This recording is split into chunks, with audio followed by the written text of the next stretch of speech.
الرحمن الرحيم والصلاة والسلام على أعز المرسلين المبعوث رحمة للعالمين حبيب قلوبنا وضياء أنفسنا بالقاسم المصطفى محمد صل على محمد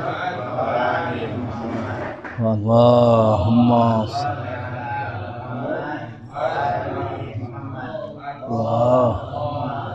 صل على محمد وعشر فرجه وأهل بيته الطيبين الطاهرين وأئمة الهداة المهديين سيما بقية الله في الأرضين روحي وأرواح العالمين ومن تحت الخضراء لتراب مقدمه الفداء صاحب العصر والزمان عجل الله فرجه الشريف جعلنا الله وإياكم جميعا من أنصاره وأعوانه وجنوده وخدمته والمستشهدين بين يديه يا أرحم الراحمين.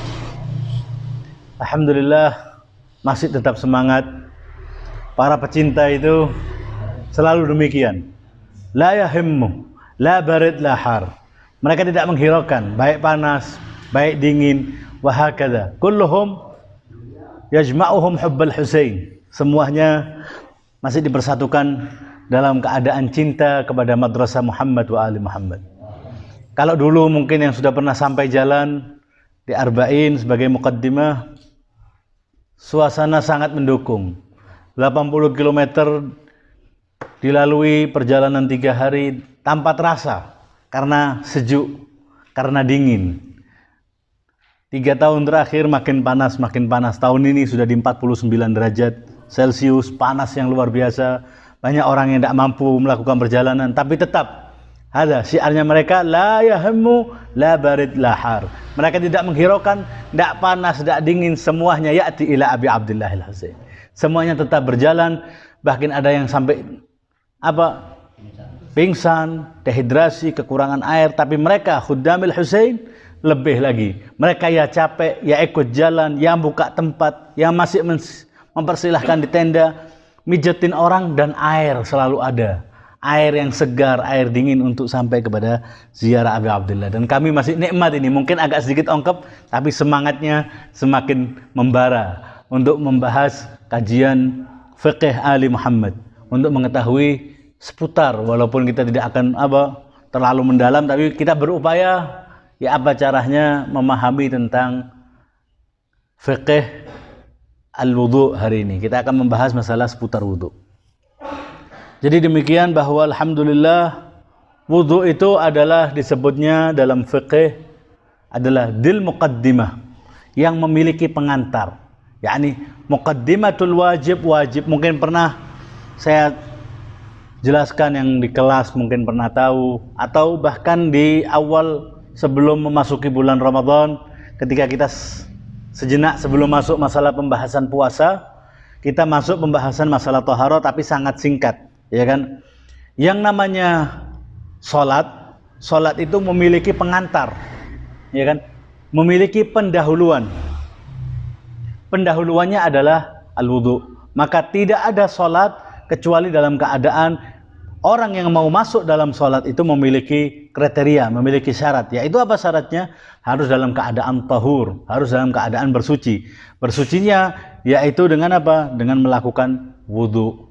Apa ayatnya tentang wudu itu? Berarti wudu ini adalah yang muqaddimatul wajib, sebagai pengantar untuk masuknya kewajiban kita. Andai kata kita tidak mendapatkan sebuah riwayat atau ayat yang menjelaskan tentang kewajiban tentang secara independen tentang wudu, maka kita sudah bisa isbat, sudah bisa menentukan bahwa kewajiban wudu itu ada karena adanya kewajiban sholat. Karena wudu sebagai pengantar kita untuk masuknya sholat, maka al-wudu matlubun qabla shalah. Maka wudu itu diminta, diharuskan, disyaratkan untuk sebelum masuknya sholat. Maka demikian para ulama mengatakan, andai kata kita tidak sampai riwayat atau ayat atau dalil atau argumentasi yang mengatakan kewajiban wudu, maka wudu itu sendiri telah menjadi wajib karena sebagai pengantar untuk kewajiban sholat. Seperti halnya kalau orang mau safar, ya kan, mau melakukan perjalanan,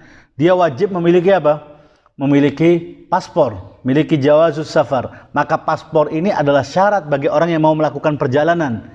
Maka perjalanan dari rumahnya, ngambil kendaraan ke tempat imigrasi, ngurus, ngambil formulir, membayar sampai mendapatkan apa? Mendapatkan yang namanya paspor, maka paspor itu disebutnya muqaddimah, sebagai pengantar untuk kamu melakukan safar. Demikian pula dalam ibadat, dalam seremoni kita sholat, itu ada pengantar sebelum kita masuk sholat, yaitu ada protokoler. Seperti hanya kalau kita mau berjumpa dengan sosok yang luar biasa, pastinya di situ ada bertahap-tahap. Kita mau ketemu sama sosok penting, orang nomor 1 di Indonesia misalnya. Protokolernya adalah kamu harus begini, pakaiannya ditentukan, pertemuannya, jamnya, ada berbagai macam tahapan sampai kita masuk di ring pertama dan masuk dalam bertemu pada orang yang penting. Demikian juga sholat. Sholat itu memiliki berbagai macam tahapan-tahapan, pengantar-pengantar sampai akhirnya kita masuk dalam sholat ketika kita mengucapkan Allahu Akbar, yaitu sebagai permulaan sholat kita diawali dengan takbiratul ihram.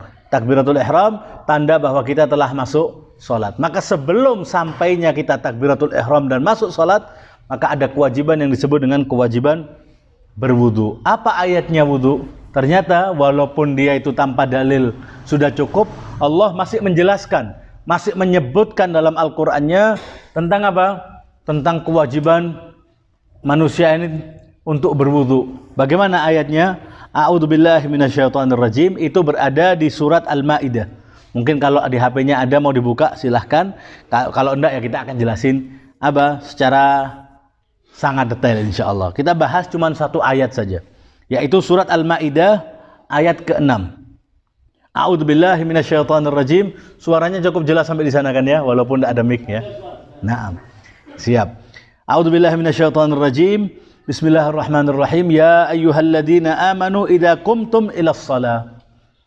Wahai segenap orang-orang yang beriman, orang-orang yang telah mengucapkan syahadat, orang-orang yang amanu, orang-orang yang beriman, idza qumtum, kalau kalian hendak menegakkan salat, idza qumtum ilas salati faghsilu wujuhakum wa aydiyakum ilal marafiq. Maka waghsilu, maka basahilah, maka basuhlah, mandikanlah, kebiorlah bahasa kita ya, wajah kalian dan kedua tangan kalian. Kemudian sampai di mana? Ilal marafiq, sampai ke siku-siku.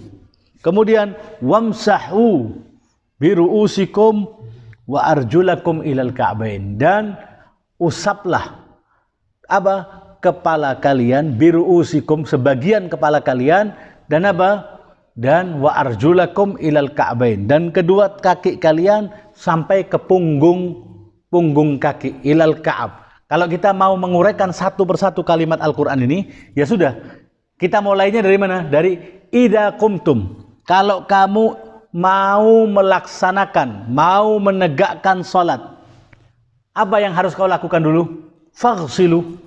Ada disuruh ghusl, disuruh gambior, membasuh. Apa yang dibasuh? Berarti dalam wudhu itu ada dua amalan. Ada amalan waghsilu, ada amalan wamsahu.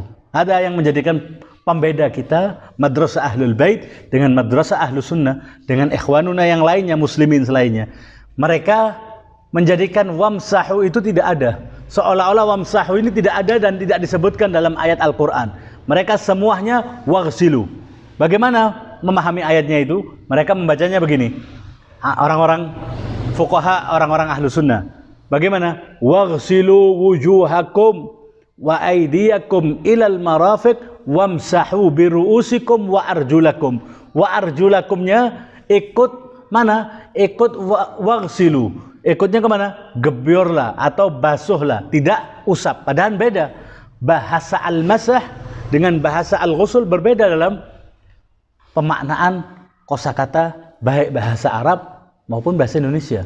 Mereka tahu bahwa al-ghusl ghairul masah. Yang namanya nyiram air banyak itu tidak sama dengan mengusap. Yang namanya mengusap berarti hanya menggunakan air sedikit. Sehingga kalau kita mau uraikan ayat tersebut waghsilu. Berarti pertama dalam wudhu itu ada dua amalan. Apa amalannya wudhu? Membasuh dan mengusap. Apa saja yang dibasuh dan apa saja yang diusap? Ternyata setiap amalan itu ada dua bagian. Ada anggota wudhu yang wajib.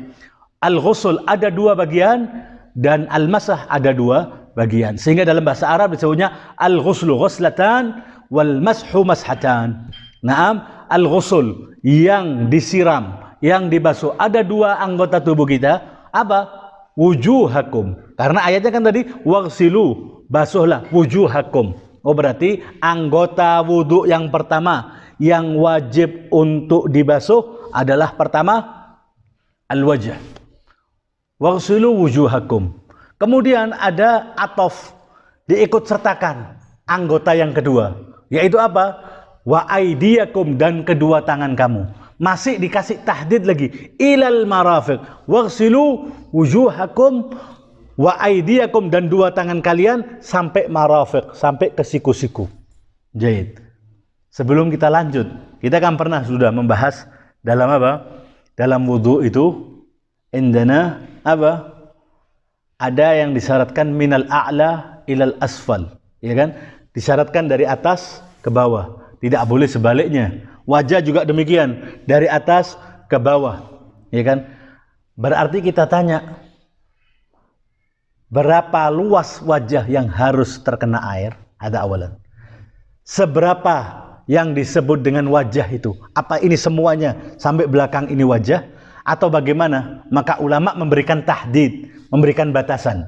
Yang disebut dengan wajah secara urfi adalah min manbatis sya'r, dari mulainya munculnya rambut ada sampai dakon, sampai ke dagu.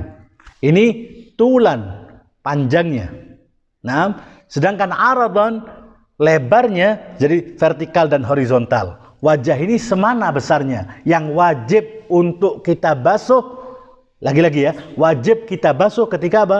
Ketika kita melakukan wudhu. Oh, ternyata al-wajh itu waghsilu wujuhakum, basuhlah wajah-wajah kalian itu dari mana ke mana? Dari mulai tempat membatis sya'r, awal ujung apa? Tumbuhnya rambut sampai ke bawah, sampai ke dagu. Sedangkan lebarnya adalah ma bainal ibham wal wusta, antara jari tengah, jari ibu jari dan jari tengah. Ini adalah luas daripada wajah itu. Sehingga yang dibasuh wajah tersebut adalah dimulai dari atas ke bawah, dari mulai tumbuhnya rambut sampai ke dagu, dan luasnya seruas ibu jari dan jari tengah. Inilah. Lalu bagaimana sisanya ini? Nanti itu masuknya mustahab. Ini kan batas wajib. Tapi kita disunahkan untuk apa? Menyempurnakan wajahnya sampai ke dekat telinga. Sehingga akhirnya ditambah dengan apa? Dengan basuhan yang lainnya. Kalau ditanya batas wajah, yaitu tadi. Antara tumbuhnya rambut sampai dagu dan seruas ibu jari dan jari tengah. Itu wajib untuk dia apa?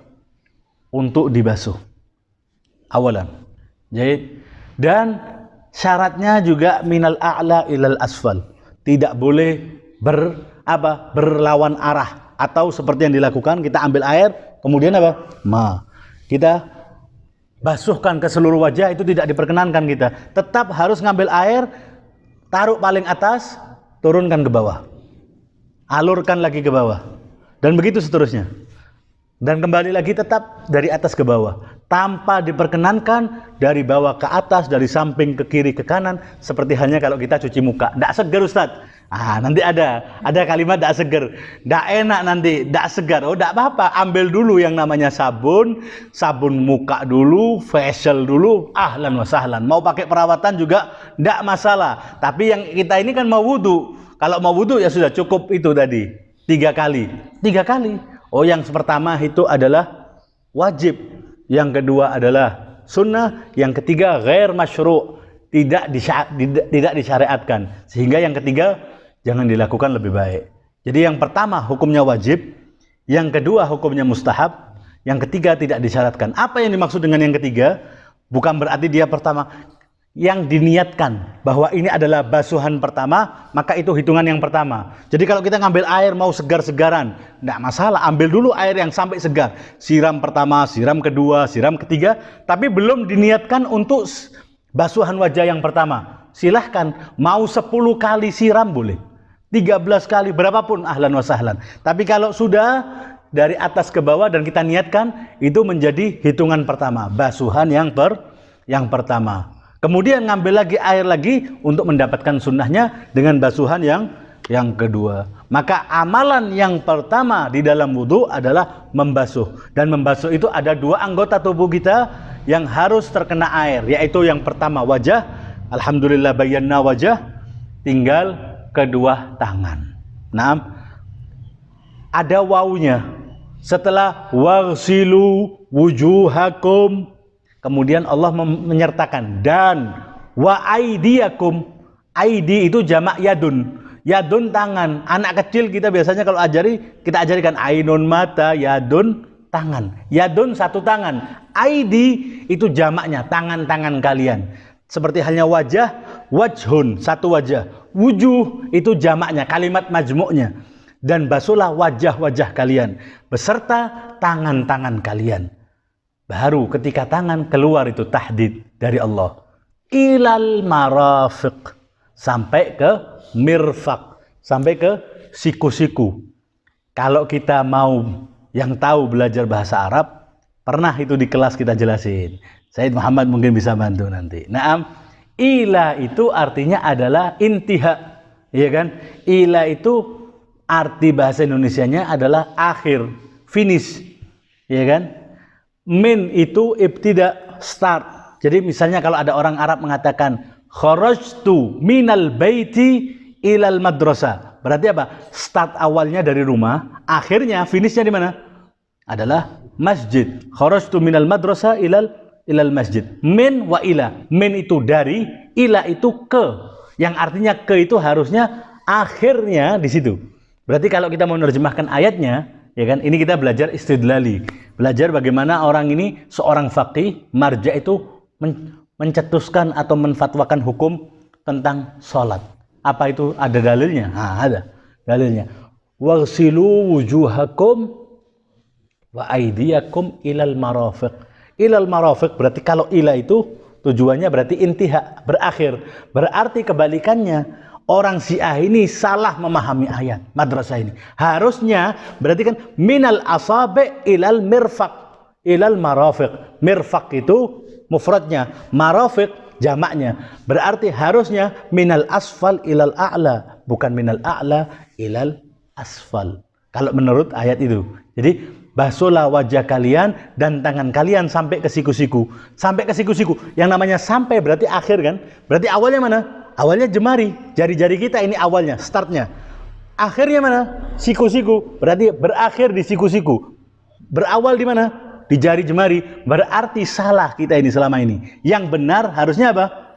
Minal marafiq ilal asabi', kan begitu harusnya.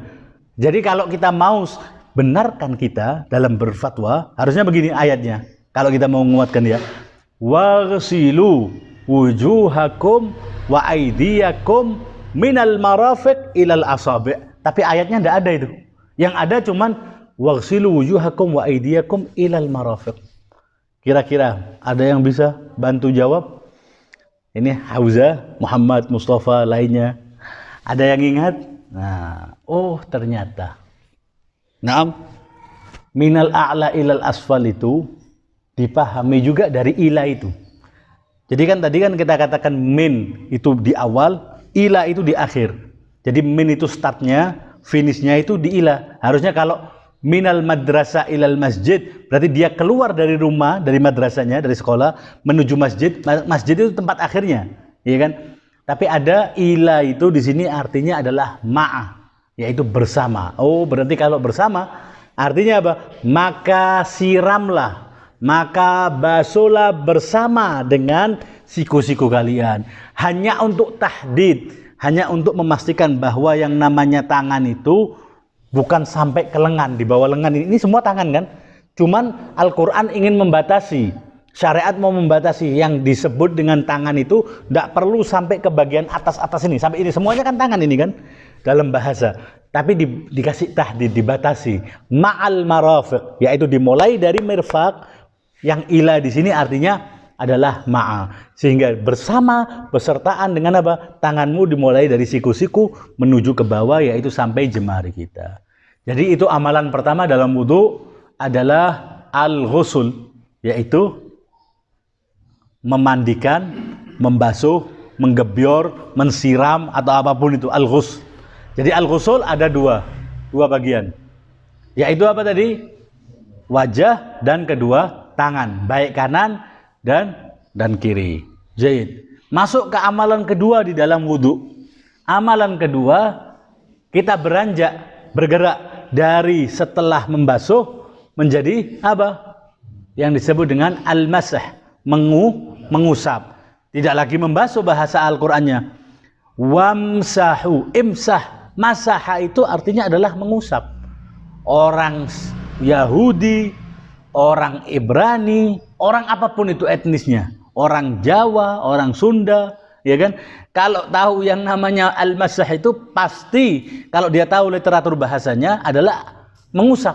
Yang namanya mengusap berarti tidak menggunakan banyak air, kecuali dengan sisa air yang kita gunakan tadi.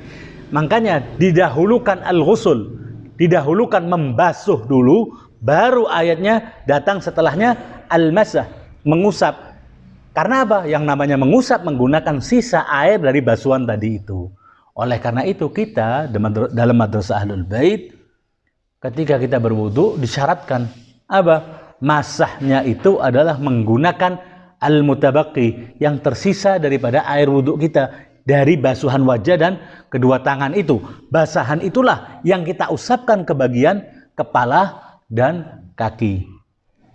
Tapi min aina araftum ayyuhal fuqaha, wahai para faqih, dari mana kamu mengetahui apa? Bahwa kepala ini tidak seluruh bagian kepala kita, melainkan sebagian kepala kita. Harusnya kan wamsahu, ya kan? Apa kepala? Mana kepala? Batasan kepala ini di mana? Ini seluruh ini kepala. Ini wajah. Maka ini sampai akhir ini kepala. Makanya kalau kita melihat Ahlus Sunnah, bagaimana ketika berwudu, Masya Allah, kepalanya semuanya siram. Diambil air, siram, das. Langsung kasih semua kepalanya. Alasannya apa? Kepala. Itu masuk dalam literatur bahasa kepala.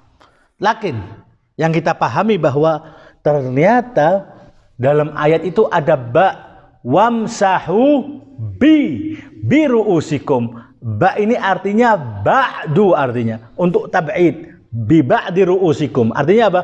Dan usaplah, basuhlah, ya. Diusap, mengusapnya dengan apa? Bi ba'di ru'usikum. Sebagian kepalamu saja. Maka ulama kita mengartikan cuman sebagian kecil kepala, tidak semua kepala, yaitu muqaddamur ra's, bagian terutama dari kepala kita, yaitu bagian tengah kepala kita, itu sudah disebutnya kepala. Maka kalau kita mengusap kepala tersebut, maka kita telah melakukan amalan wamsahu biru'usikum. Jayyid. Setelah biru'usikum, ini amalan yang kedua, bagian yang pertama. Kan tadi kan setiap amalan ada dua bagian, Bagian yang dibasuh, ya kan? Amalan yang pertama yang dibasuh itu ada dua bagian, yaitu kepala atau wajah dan kedua tangan. Sedangkan yang diusap ada dua bagian, yaitu kepala dan kedua kaki. Jaid. Soal, pertanyaan di sini, ya kan? Kalau kita sudah mengetahui bahwa kepala tadi itu ada baknya, sebagian saja kepalanya. Bi ba'di ru'usikum. Ya kan?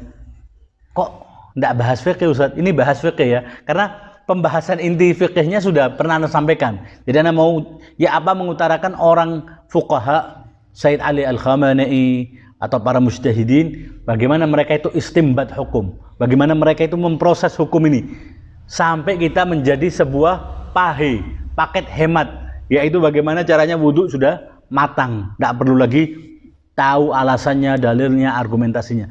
Ternyata setiap amalan yang kita lakukan dalam fikih itu, mereka fuqaha ini sudah melalui semua ini. Berbagai macam pembahasan ini tadi. iskal jawab, iskal jawab, iskal jawab. Jadi kalau mereka nanti masih banyak iskalannya, sabar, kita akan sampaikan satu-satu.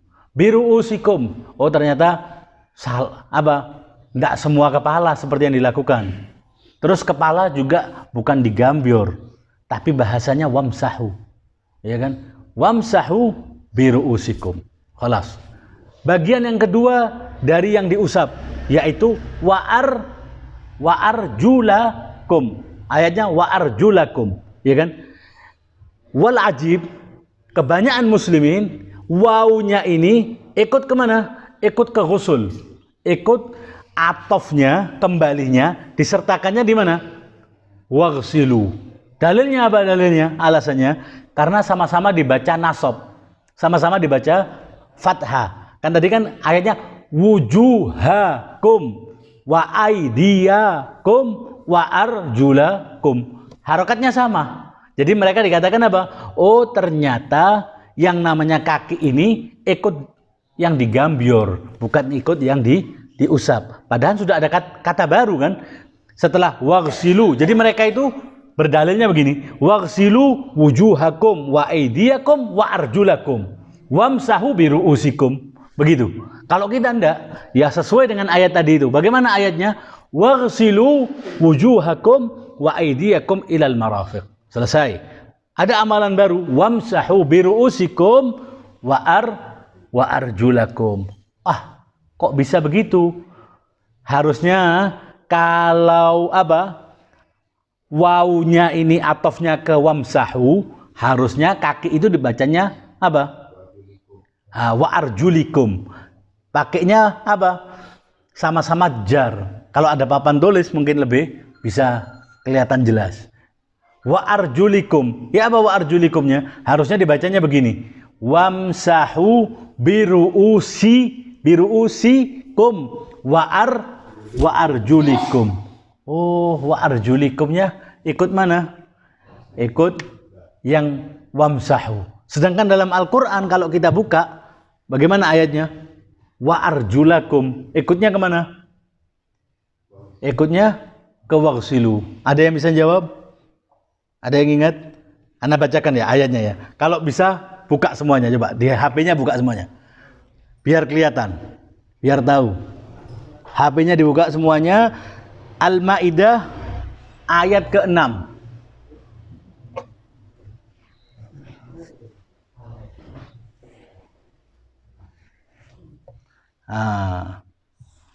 Wujud.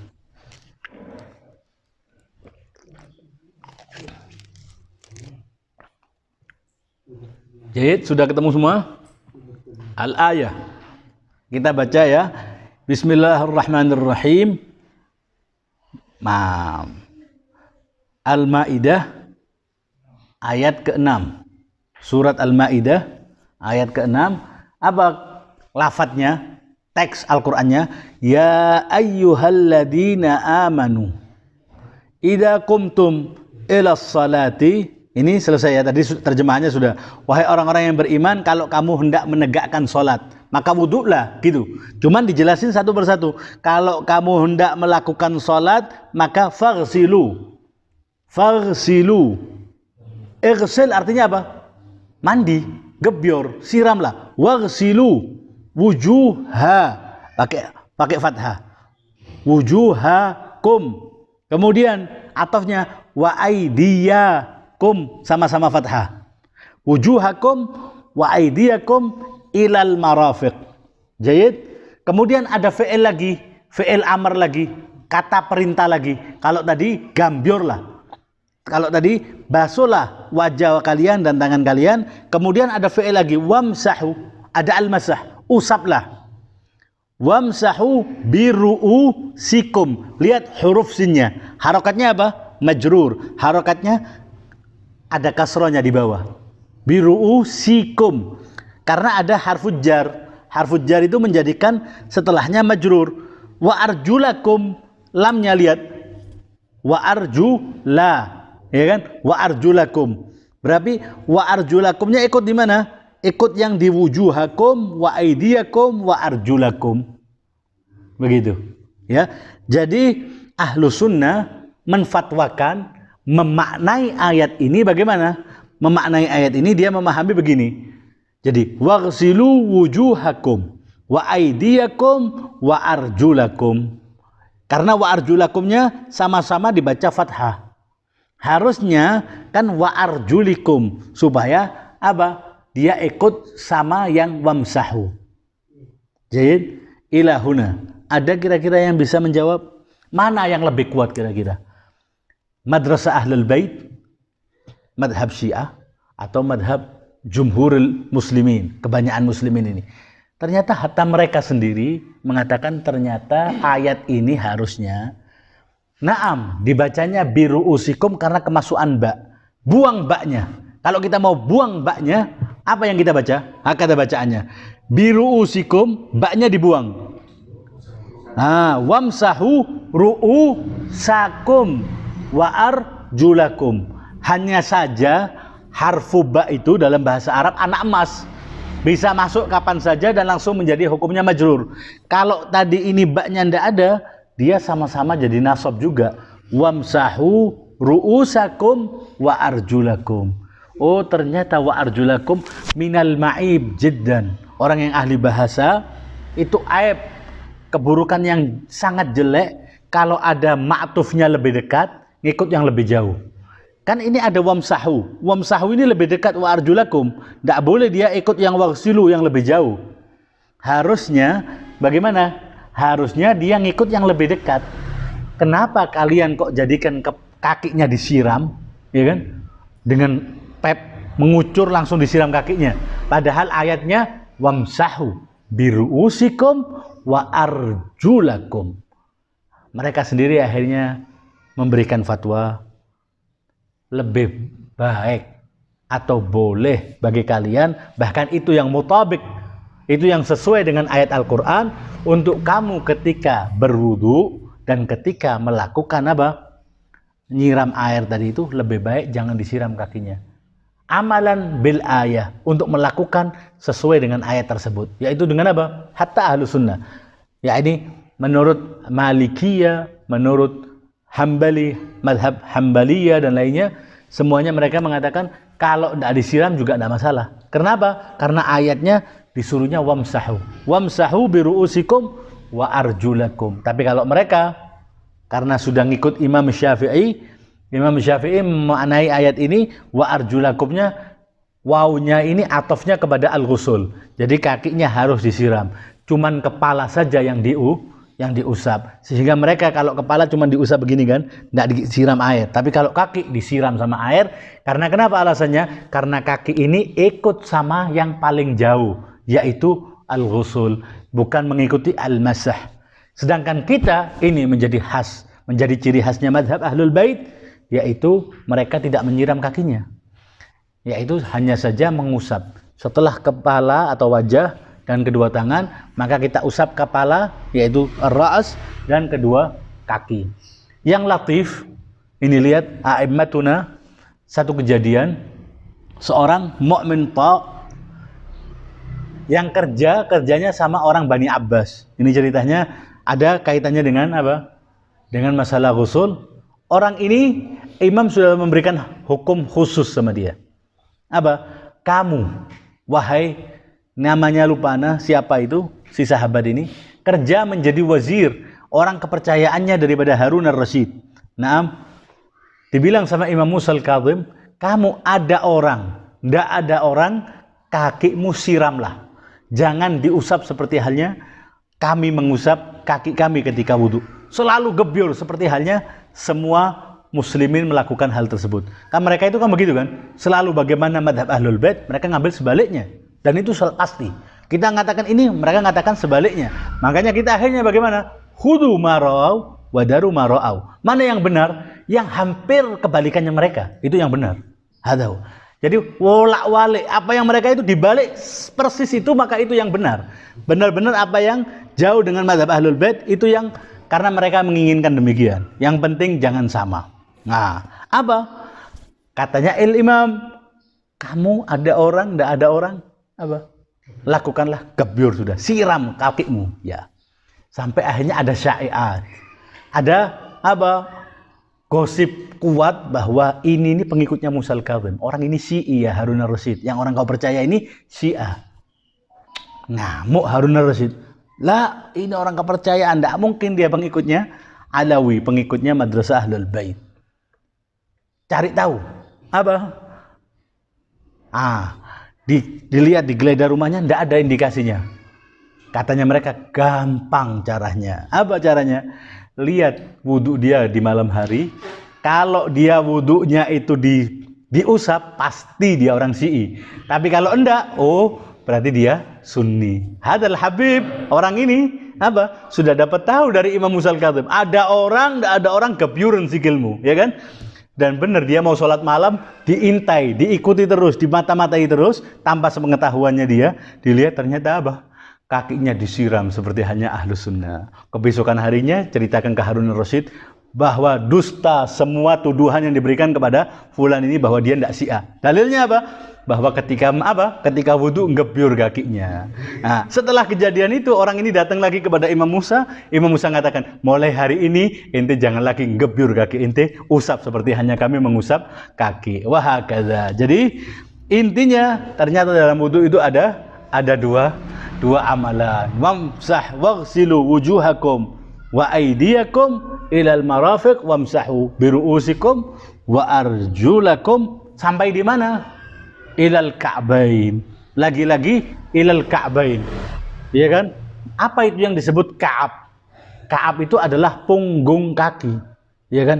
Apa itu yang menonjol di kaki seperti halnya mata kaki? Itu disebutnya dalam bahasa Arabnya ka'ab.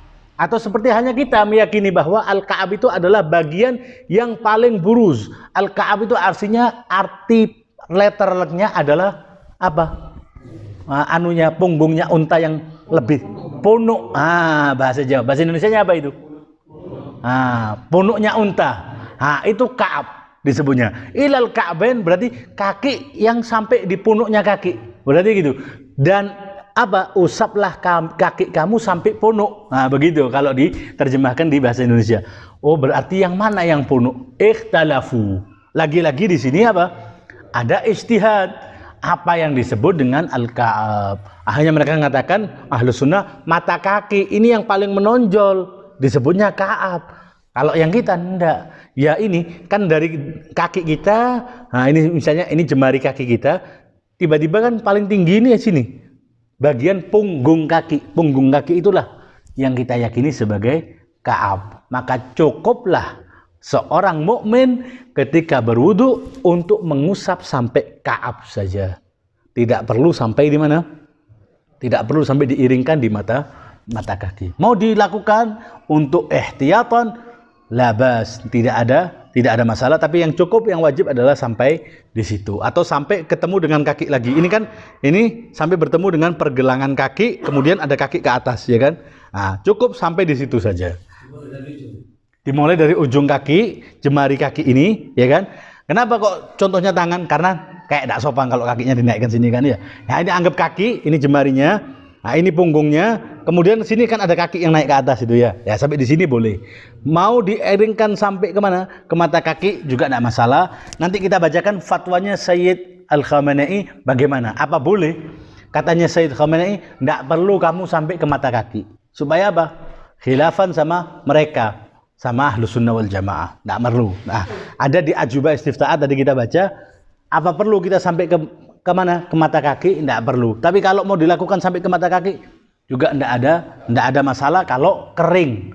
Ya kan agak sulit kalau kita harus mengeringkan. Bagaimana mengeringkan itu? Tidak ada bulir-bulir air yang masih ada di kaki kita. Artinya apa? Kita harus keringkan dan tidak boleh bergerak. Apa yang kita usap itu harus tenang. Tapi yang mengusap adalah tangan kita, bukan bagian yang diusap. Jadi bagian yang diusap harus diam, tapi yang mengusap adalah, yang bergerak adalah tangan kita. Jadi bagaimana? Misalnya maaf saya buka, ya kan? Tangan kita yang mengusap kepala, tangannya yang bergerak, bukan kepalanya. Jadi tangannya diam tapi kepalanya yang gerak. Begini tidak boleh. Harus Harus yang bergerak adalah tangannya. Begitu pula kaki. Makanya kenapa kok kaki harus kita taruh di bawah dan kita yang merunduk supaya memastikan bahwa yang gerak tangannya bukan kakinya. Gitu.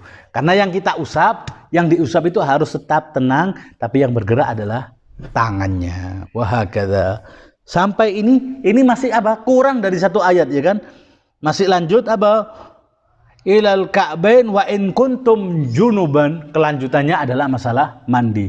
Luar biasanya ayat Al-Quran. Lihat, hanya menggunakan 2 kata, tapi ulama ini bisa membahas ini 6 bulan.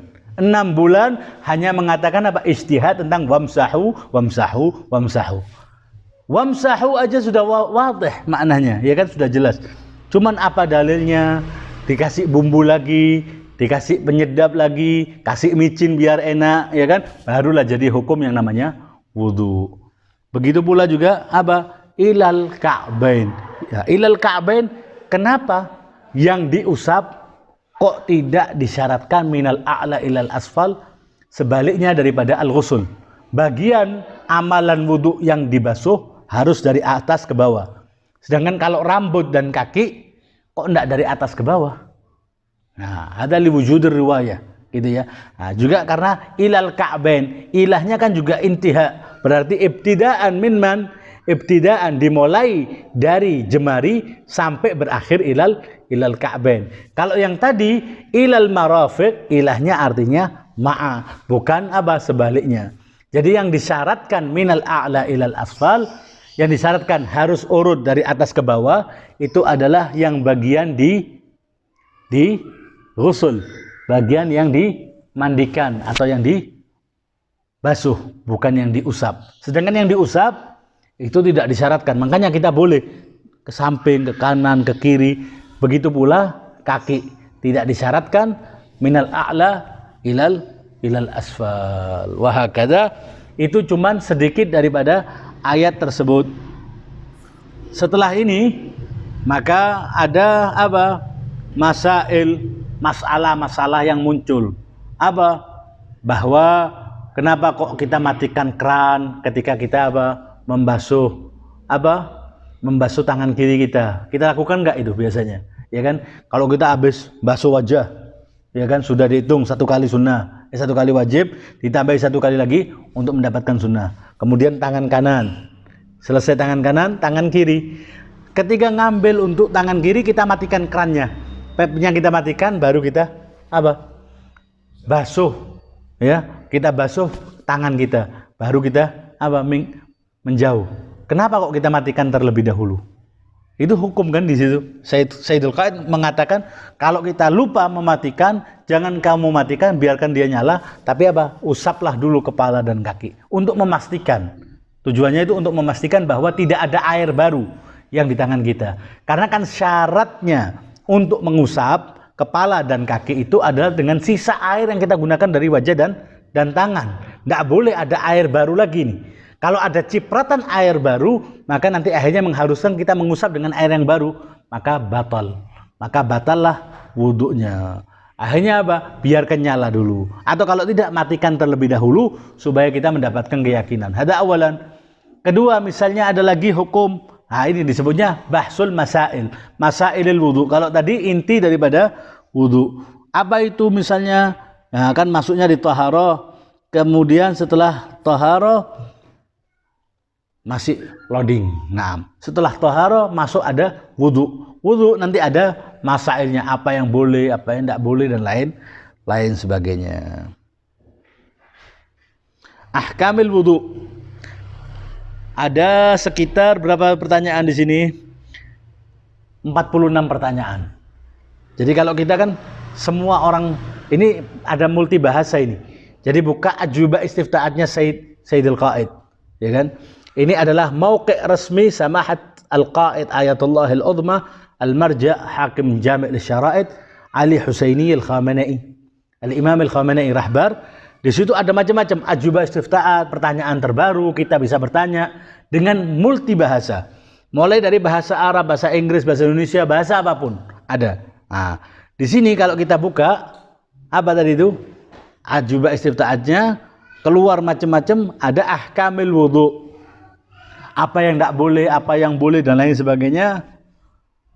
Nah, sampai menjelaskan macam-macam metode wudu. Wudu itu dibagi menjadi 2. Ada wudu tartibi, ada wudu irtimasi.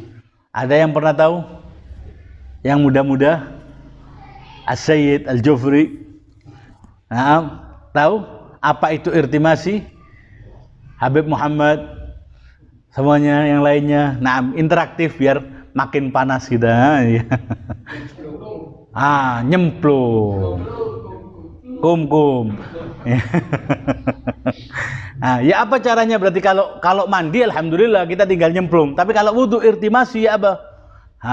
Kalau biasanya yang tertibi, airnya kan kita dari keran, kita ambil pakai melalui tangan kita basuhkan ke wajah, kita basuhkan satu-satu secara tertib, ya kan? Kalau irtimasi ya sudah kita cemplungkan, ini baskom atau bak, wajah kita yang nyelup, kepalanya tok dijelupkan ke air, kemudian ditarik dari atas ke bawah, supaya tetap menjaga mura'atan minal a'la ilal asfal. Ini misalnya bejana air atau tempat air tadi, wajah kita masukkan, kemudian kita angkat dari atas ke bawah untuk mengalirkan dari atas ke bawah. Maka dengan demikian cukup. Ketika semua kena air, selesai. Itu namanya wudu irtimasi. Untuk tangannya, untuk wajah, untuk tangan juga demikian. Kita masukkan dulu. Nah, ketika keluar ini baru kita niatkan untuk satu kali basuhan. Bagaimana berarti? Jangan kita masukkan dulu, habis itu kita keluarkan. Nanti akhirnya apa? Kita kehilangan syarat tadi itu, minal a'la ilal asfal. Ini misalnya air, kita masukkan dulu tangan kita sampai ke siku-siku, masuk kena air semua, baru kita angkat. Akhirnya airnya apa? Minal a'la ilal asfal, dari atas ke bawah. Demikian juga yang kiri, kita masukkan dulu, sudah kena air semuanya, baru kita angkat, maka selesai. Tanpa apa? Proses manual, secara tertib. Dimasukkan, selesai. Tinggal usap kepala dan usap kaki. Nah, demikian itu adalah caranya. Ada lagi nanti dalam wudu. Ini secara singkat juga. Jadi ada wudu tartibi. Nah, ada wudu irtimasi, ada wudu jabirah. Nah, ada yang pernah dengar wudu jabirah? Anaknya Pak Yani. Wudu jabirah. Wudu jabirah adalah apa? Yang terjadi di salah satu anggota tubuh kita, ada perbannya, ada pembalutnya, ada penghalang untuk kita menggunakan air. Kepalanya boncor. Kepala ini adalah salah satu anggota wudhu. Di wajahnya ada perban, ada hansaplas, ada apapun itu yang dia tidak bisa menggunakan air. Maka nanti dia apa? Sebelum lari ke opsi kedua, yaitu menuju ke tayamum, maka lakukanlah dulu apa yang disebut dengan wudu jabirah. Di tangannya ada luka, mengangah, ditutup, habis kecelakaan. Maka dia tidak boleh menggunakan air. Maka kita hindari apa yang ada perbannya. Tidak dikenakan air, kemudian yang sini tidak kena perban, kita siram sininya. Nanti yang atas perbannya ini cuman kita basuh, ya, cuman kita usap di atasnya dengan air itu, sehingga air itu tidak masuk ke dalam. Tapi kita usap di atas kain atau perban yang menutupi luka tersebut. Selesai. Kalau yang kiri tidak ada, seperti halnya wudhu biasanya. Di kaki juga demikian. Patah tulang, digip kakinya, maka dia cukup apa? Cukup mengusap di bagian atas perban itu saja. Selama perbannya tidak ada kotoran atau tidak ada najis, darah yang keluar dan lainnya. Darah keluar kalau misalnya dia bisa memungkinkan untuk membuka dan diganti perbannya dengan perban yang baru, ganti perban yang baru, maka lakukanlah wudhu di atasnya. Gitu. Kalau tidak bisa, cukup dilapisi di atasnya, wahakadha. Itu disebutnya nanti ada wudhu jabira. Fabidzalika atmamna. Maka dengan demikian selesailah pembahasan masalah wudhu, yaitu wudhu irtimasi, wudhu tartibi, dan wudhu jabira. Syarat-syaratnya, amalannya tadi satu persatu sudah. Mungkin sebelum kita, kalau tidak tahu ini waktunya masih ada? Masih banyak. Kalau masih banyak, nanti kita berupaya baca beberapa masail dari Ajubah Istiftaat, dari masalah-masalah yang pernah ditanyakan kepada Sayyidil Qaid. Sebelumnya, ada pertanyaan? Minkum, ada pertanyaan? Apa yang mau ditanyakan misalnya? Nah, kalau kita mau buka kita ikutkan hidung, kuping, apa boleh? Nah, Tidak masalah. Jadi ada disebutnya nanti sunnah. Ya kan, kita ini biasanya dalam wudhu kita itu paket lengkap. Semuanya kena. Mulai dari madmadat, yaitu kumur, istinsyaf, memasukkan air ke dalam hidung, membersihkan telinga, cuci tangan. Semuanya itu adalah hal yang sunnah, boleh. Bahkan dilakukan juga untuk kesehatan bagus dan lain sebagainya, boleh. Jadi kita pakai paket lengkapnya. Ya apa paket lengkapnya? Setiap dari amalan tadi itu ada sunnah-sunnahnya. Misalnya bacaan, ketika kita membasuh wajah, ada bacaannya sunnahnya. Allahumma bayyid wajhi, ya kan? Yauma taswaddu fihi alwujuh wala tusawwij wajhi yauma taswaddu fihi alwujuh. Dan lain-lainnya. Kalau kanan, Allahumma atini kitabi biyamini dan lain sebagainya. Aduh Ustaz, enggak hafal Ustaz, ya kan? Paket gampangannya ganti dengan surat Al-Qadar. Inna anzalnahu fi lailatul qadar. Jadi dalam amalan wudhu kita, mulai dari kepala, basuh wajah, tangan, sampai kepala dan kaki, kita ganti semuanya itu dengan supaya khusyuk membaca inna anzalnahu fi lailatul qadar. Jadi sambil nyalakan air, bismillahirrahmanirrahim, cuci tangan, mulai baca inna anzalnahu fi lailatul qadar wa ma adraka ma lailatul qadar wa hakadha sampai akhir lailatul qadri khairum min alfi syahr, sampai selesai wudu, selesai pula bacaan inna anzalna. Jadi dia dalam keadaan wa'i, dalam keadaan sadar penuh bahwa dia ini mau masuk untuk protokoler salat. Sehingga makanya para a'immatuna al-Imam al-Hasan semuanya itu menguning wajahnya, pucat, bergetar, irta'asa mafasiluh. Ditanya, ya benar Rasulullah, mabik, kenapa engkau kok tiba-tiba pucat, bergetar dan lain sebagainya? Kapan itu? Ketika wudhu. Selesai wudhu makin, ketika menghadap kiblat makin apa? Makin supaya cepat selesai kalau kita, ya kan? Kalau mereka lah mau apa ini? Iltiqaul mahbub bi'ishqihil haqiqi, untuk bertemu dengan kerinduan dia yang sebenarnya. Malam-malam yang dia nanti itu, kalau di malam hari adalah malam untuk bermesraan dengan Allah Subhanahu wa taala. Al-unsul ilahi. Kalau kita Masya Allah, al-uns ma'a samping bantal kita, ya kan? Kalau orang-orang yang salihin lah, al-uns ma'allah. Wa minal laili qalilun ma yahja'un. Di malam hari mereka sedikit yang terbaring di kasurnya. When talqahumu indal maharibi qawaman akrim lil sujudir ruk'i. Di malam hari ketika orang semuanya terlelap tidur, kamu akan mendapati orang salihin di mana? Indal maharib, di mihrab-mihrab mereka, mihrab salatnya. Di kamarnya itu ada mihrab salatnya. Biasa dia melakukan salat di situ. Bahkan menyalakan lampunya tidak berani. Supaya apa? Supaya istri tercintanya tetap terlelap dalam tidurnya. Ada Imam Al-Khumaini. Tidak pernah menghidupkan supaya tidak mengganggu Khatun Khadijah, istri beliau. Beliaunya sholat di malam hari. Wahakadha. Lebih mencintai siapa? Al-ishqul haqiqi, yang benar-benar dia rindukan. Seperti halnya Zulaikha. Ketika dia 40 tahun sampai hilang mahasiniha, hilang kecantikannya fisabili Yusuf, karena Yusuf. Tapi ketika kenal Rabbi Yusuf, ishqu Yusuf, yang dicintai sama Yusuf dan Tuhan Yusuf, dia lupa dengan keindahan Yusuf. Ketika ditarik, ayo kamu sudah datang, wahyu, perintah untuk aku menikahi engkau wahai Zulaikha, kasih aku waktu. Aku saat ini telah menemukan yang aku cintai yang sebenarnya, yang mengalahkan keindahan daripada Yusuf. Siapa? Rabbu Yusuf wa ilahi Yusuf alladzi a'syiquhu, yang aku cinta sama dia. Yang Yusuf menolak dengan kecantikanku karena keindahan dan kecantikan Allah Subhanahu wa taala. Wa hakadha. Naam. Idan salat ini mukaddimahnya adalah wudu. Kalau kita berupaya wudu kita ini sempurna, insya Allah salatnya sempurna. Kalau dari awal wudunya sudah tidak sempurna, sulit harapannya salatnya bisa sempurna. Sehingga itu benar-benar perhatikan. Ketika wudu baca tadi itu inna anzalna. Selesai inna anzalna, selesai ada doanya. Ada sunnah juga. Apa doanya? Allahumma ja'alni minat tawwabina waj'alni minal mutatahhirin, waj'alni min ibadikas salihin. Ya Allah, jadikanlah aku orang-orang yang tawab, yang selalu bertaubat kepadamu, kembali kalau ada dosa. Jadikanlah aku orang yang bersuci, minal mutatahhirin, sampai pada akhirnya masuk dalam sholat. Sebelum sholat, ketika dia sudah berada di hadapan kiblat, sudah mengarah kiblat, dia sudah apa? Ada syarat. Ketika para ulama irfan ditanya bagaimana caranya kok sholat kita ini khusyuk, ya kan?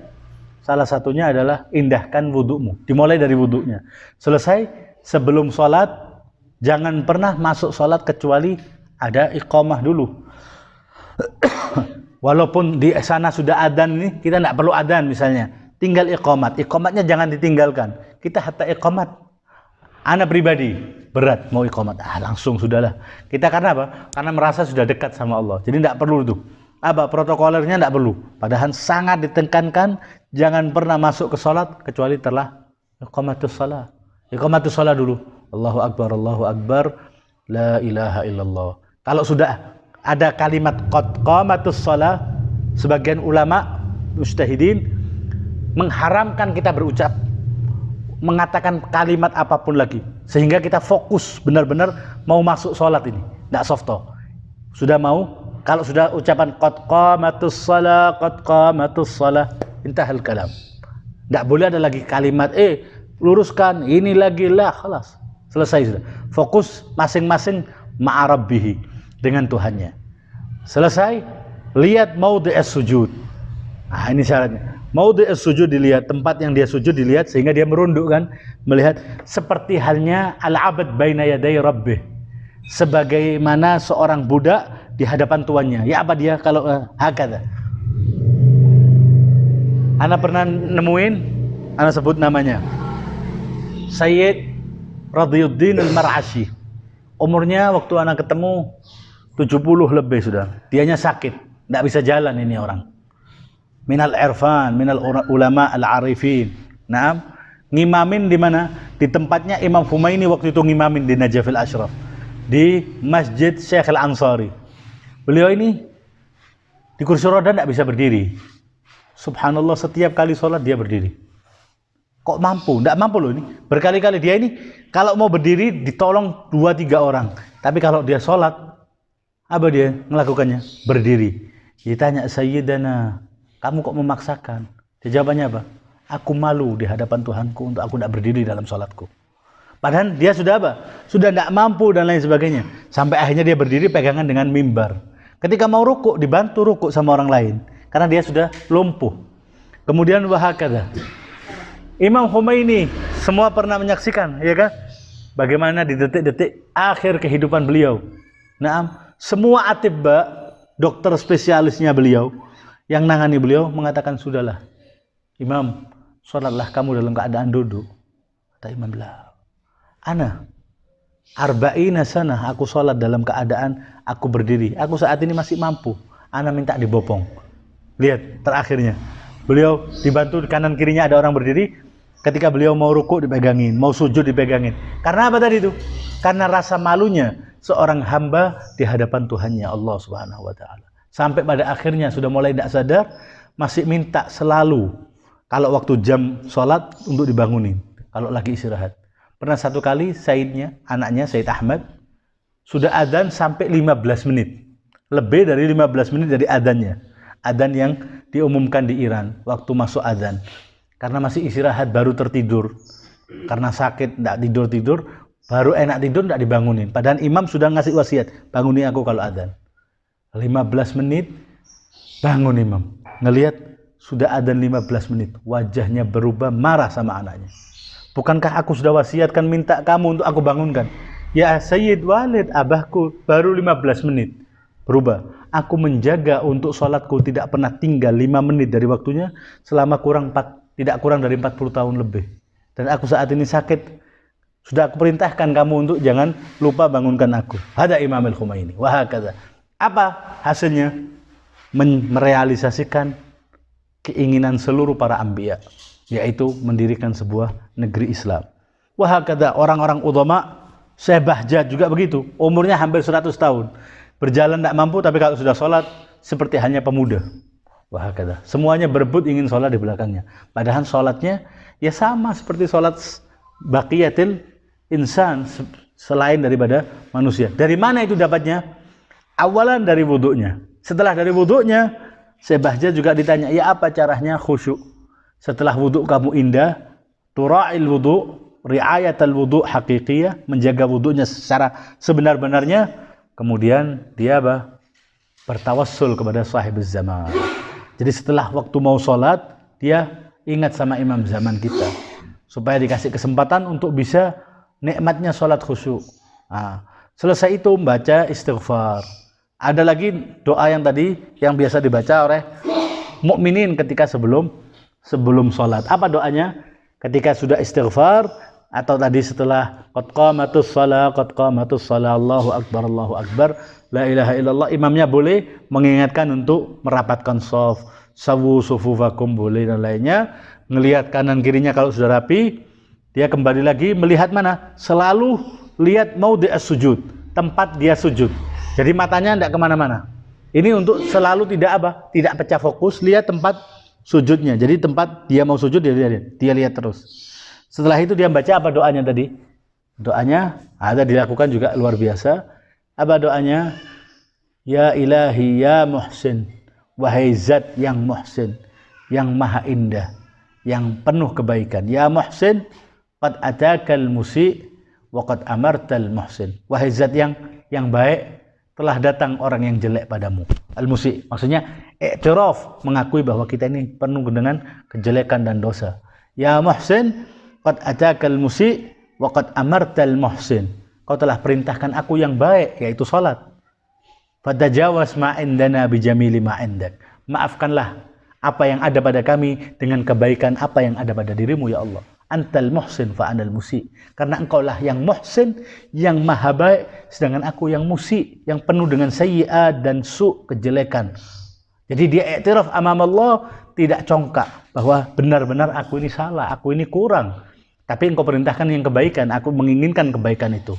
Maka gantilah keburukan yang ada pada diriku dengan kebaikan yang ada pada dirimu ya Allah. Kemudian dia masuk dalam salatnya. Wah, itu upaya untuk makin khusyuk. Jadi salat ini kalau sering ulama kita dulu ya caranya? Sama seperti kalau kita nyari panel radio atau channel radio itu. Kadang nanti belerek, serak suaranya hilang-hilang. Nanti jelas lagi cari terus. Jangan